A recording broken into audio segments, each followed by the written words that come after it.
Police മർദ്ദനം എന്ന് നമ്മൾ ഒരുപാട് കേട്ടിട്ടുണ്ട്. പക്ഷെ എപ്പോഴെങ്കിലും അതിന് പിന്നിലുള്ള റീസൺ നമ്മൾ അന്വേഷിച്ചിട്ടുണ്ടോ? അതവർ മോശമായതുകൊണ്ടല്ല. ബിഹേവിയർ ഒരു ഫാക്ടറാണ്. പക്ഷേ stress, culture, power, human psychology എന്നിവയുടെയും ഇൻഫ്ലുവൻസ് കൊണ്ടാണ്. സൈക്കോളജി പറയുന്നത് നിയന്ത്രണമില്ലാതെ അധികാരം ലഭിച്ചാൽ അത് ദുരുപയോഗം ചെയ്യാനുള്ള സാധ്യത വളരെ കൂടുതലാണ് എന്നാണ്. For example, Stanford prison experiment. സാധാരണ മനുഷ്യരെ ഗാർഡുകളാക്കിയപ്പോൾ കുറച്ച് ദിവസങ്ങൾക്കുള്ളിൽ തന്നെ അവർ ക്രൂരമായി പെരുമാറാൻ തുടങ്ങി. ഇവിടെ ഡീഹ്യൂമനൈസേഷൻ വലിയൊരു ഫാക്ടറാണ്. തടവുകാരെ അല്ലെങ്കിൽ കസ്റ്റഡിയിലുള്ളവരെ പോലീസുകാർ പലപ്പോഴും കുറ്റവാളികൾ എന്ന നിലയിൽ മാത്രമാണ് കാണുന്നത്. ഒരാളെ മനുഷ്യനല്ലാത്തവനായി കണ്ടു തുടങ്ങുമ്പോൾ അക്രമവും പീഡനവും ന്യായീകരിക്കപ്പെടുന്നു. ഇവിടെ സഹാനുഭൂതി ഇല്ലാതെയാവുന്നു. മാനസിക സമ്മർദ്ദം വലിയൊരു ഫാക്ടറാണ്.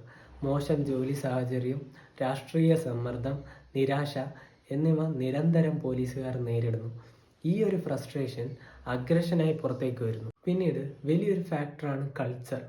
പല സിസ്റ്റത്തിലും മർദ്ദനത്തെ വളരെ സാധാരണമാക്കിയിരിക്കുന്നു. ഈ ഒരു സംസ്കാരം അക്രമത്തെ ന്യായീകരിക്കുന്നു. പലപ്പോഴും ഇത് അനിവാര്യമാണെന്നുള്ള ഒരു ഭ്രമം സൃഷ്ടിക്കുന്നു. മറ്റൊരു വലിയ ഫാക്ടറാണ് ജസ്റ്റിഫിക്കേഷൻ. ഇവർ പലപ്പോഴും നിയന്ത്രിക്കാനും ശിക്ഷിക്കാനും വേണ്ടിയാണ് എന്ന് പറഞ്ഞ് മർദ്ദനത്തെ ന്യായീകരിക്കുന്നു. ഇതോടെ കുറ്റബോധമില്ലാതെയാവും.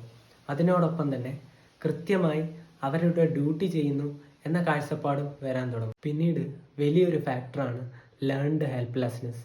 പൊതുവെ കസ്റ്റഡിയിലുള്ളവർ തിരിച്ചടിക്കാറില്ല. ഒന്ന് ചിന്തിച്ച് നോക്കൂ, കോമൺ പീപ്പിൾ ആണെങ്കിൽ പോലും ഒരാളെ മർദ്ദിക്കുന്ന സമയത്ത് അവർക്ക് ഒരു റിയാക്ഷനും ഇല്ലെങ്കിൽ വീണ്ടും അവരെ ഉപദ്രവിക്കാനുള്ള ഒരു ടെൻഡൻസി വരും. ഈ പ്രതിരോധമില്ലായ്മ അവരുടെ ആധിപത്യം ശക്തമാക്കുന്നു. Thank you so much.